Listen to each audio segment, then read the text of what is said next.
Listening might seem like the easiest of the skills to develop when it comes to learning English. You just take a pair of these, put them on, listen to a podcast or a video in English, and magically that English flows into your ears, into your brains, and you are able to understand fast spoken English and speak like a native. But clearly, it isn't that simple. And listening is in fact a skill in itself. Learning to listen is a proper skill you need to develop. And there are two distinct types of listening that any learner should be aware of: extensive listening and intensive listening. So in this video, we will talk about extensive listening and intensive listening. We'll talk about the key differences between them.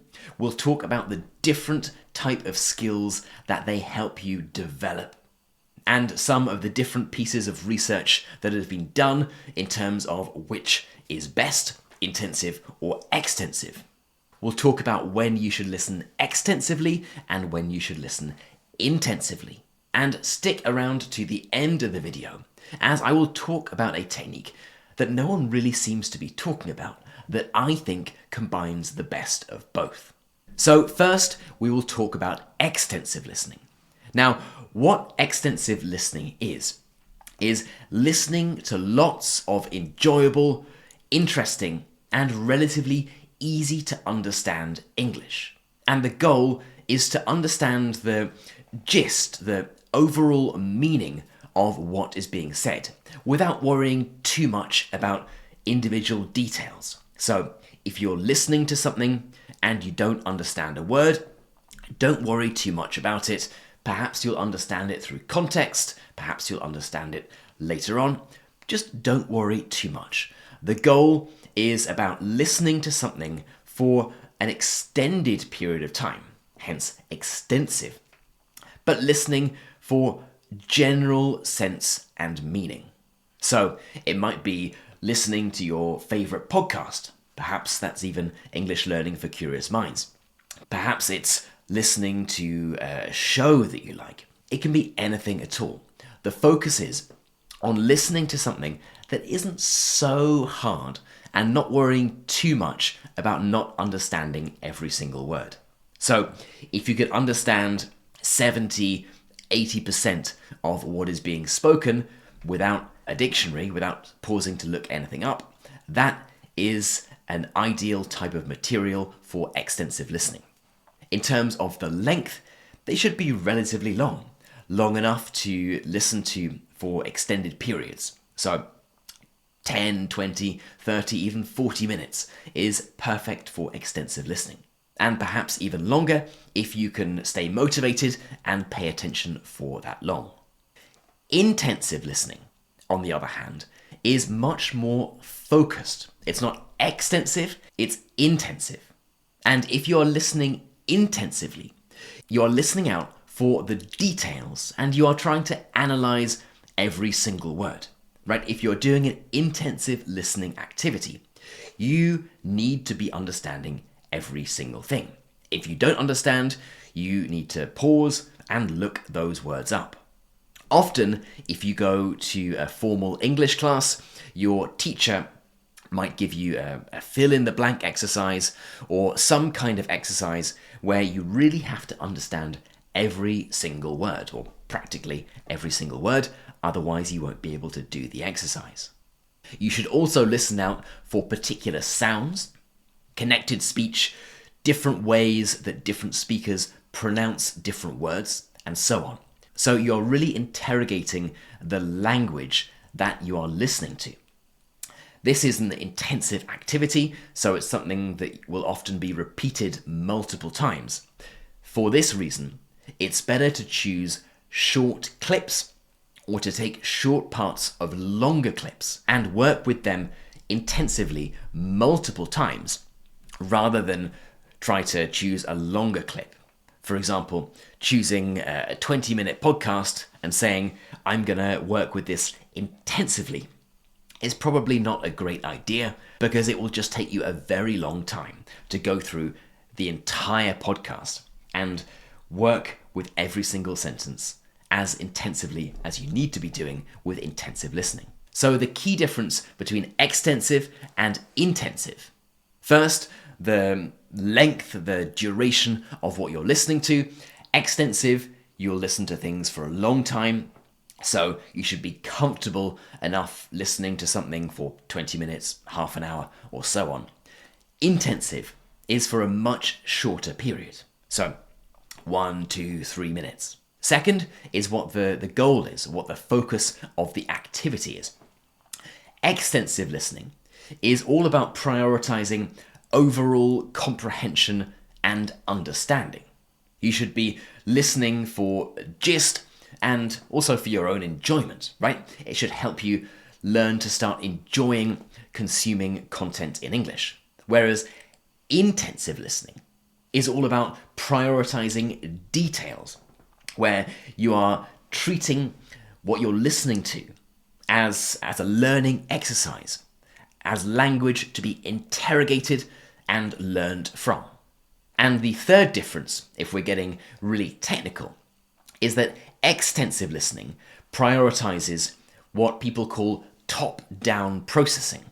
In other words, you're listening to everything, and perhaps you're filling in gaps through prior knowledge and so on.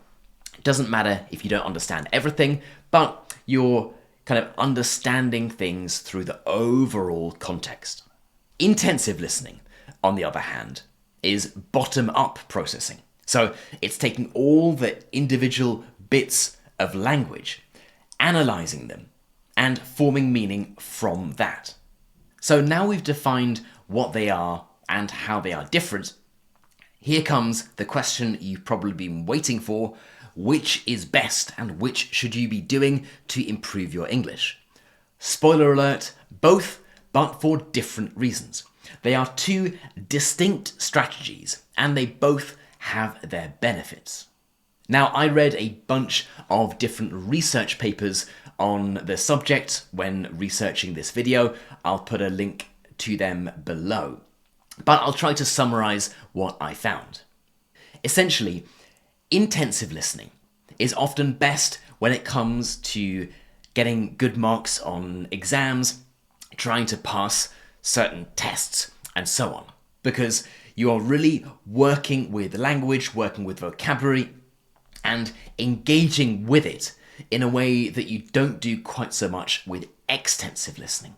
So if your focus is on passing certain exams, getting a certain mark in the IELTS, and so on, intensive listening is probably something that you should prioritize slightly more than extensive listening. But for overall comprehension and general fluency in English, there have been many studies that have proven the benefits of extensive listening, especially when combined with reading. One quite famous study from 2014 by Chang and Millett was called The Effect of Extensive Listening on Developing L2 Listening Fluency. Some hard evidence, so you know it's important. And essentially, what these two researchers did is take a bunch of students, and over a 13-week period, some were given reading only, some were given reading while listening, so combining reading and listening, and others were given only listening. And they were tested afterwards, and as you will see, the post-test results demonstrate that the reading plus listening group produced the most consistent and significant outcome compared with the reading only and listening only groups. In other words, listen plus read at the same time. This is what this piece of research suggested yields the best results.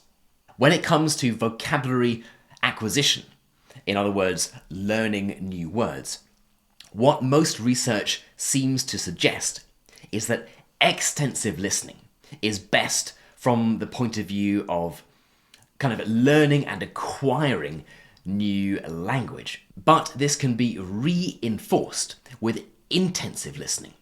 In other words, combine the two. Listen extensively to build your overall vocabulary and kind of hear new words for the first time, expose yourself to more words in total.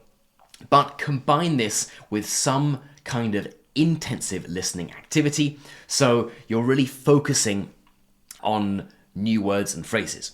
And if you use the same materials for extensive listening and intensive listening, in other words, if you, let's say, listen to a podcast for 20 minutes and then really focus intensively on, a 2-minute section of that podcast episode, then you'll be reinforcing the new vocabulary that you've learned in a far more effective way. And when it comes to kind of overall fluency in English, most studies suggest that extensive listening is best for this, because you're exposing yourself to a very wide range of different types of English, different subjects being talked about in English, perhaps different accents, different types of English speech. So when it comes to understanding fast native speech and also being able to recreate that speech for yourself, being able to speak as much like a native speaker as is possible, then extensive listening is probably what you want to focus on. But you should do both, and it's very easy to combine both activities. For example, if we take the podcast English Learning for Curious Minds, which I chose because I make that podcast and I think it's quite good for intensive and extensive learning. What you might choose to do is choose an episode that is interesting for you. So you can go to our website and you can find episodes on absolutely anything. So we've got all of these different episodes on all sorts of really interesting things. So hopefully you'd go here and you'd find an episode on something that might be interesting to you. You can even go to tags and find an episode on, I don't know, let's say about lions. Okay, we've got this episode on Christian the lion. You can pull up the episode and you can listen to the episode. It's just under 16 minutes long, so kind of perfect for extensive listening. And then you can also work with it intensively. So you can go through the transcript, you can go line by line, you can even translate it into your language, let's say. So I can work with all of these different little words and phrases. You see we have definitions here in English, and it gives you the opportunity to work intensively with the episode as well as extensively. So for example, you can just listen to it on your favorite podcast app in the evening, and then when you wake up in the morning, when you are full of energy and ready for some intensive listening, then you can fire it up again and say, well, I'm just going to work with this 1-minute section of the episode, and I'm going to really analyze everything that is in that particular bit of the episode. I'm going to try to learn all the words. I'm going to ask myself tough questions about the grammatical structures, and so on. So podcasts can be particularly useful when it comes to both intensive listening and extensive listening. And this sort of third way technique that I mentioned at the start is something that I think you can only really do with podcasts. And that's a technique that combines the best bits of extensive listening, so listening widely to something that you're interested in, and the best bits of intensive listening, so really analysing the language, structure, and vocabulary that is used by a speaker. So again, if we take the example of this episode on the story of Christian the lion, I can be listening to it. I can even close my eyes, so I'm focusing just on the language.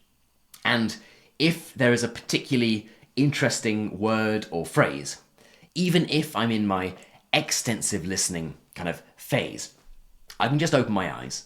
I can look at the transcript if I need to catch that word or phrase and I wasn't sure what it was.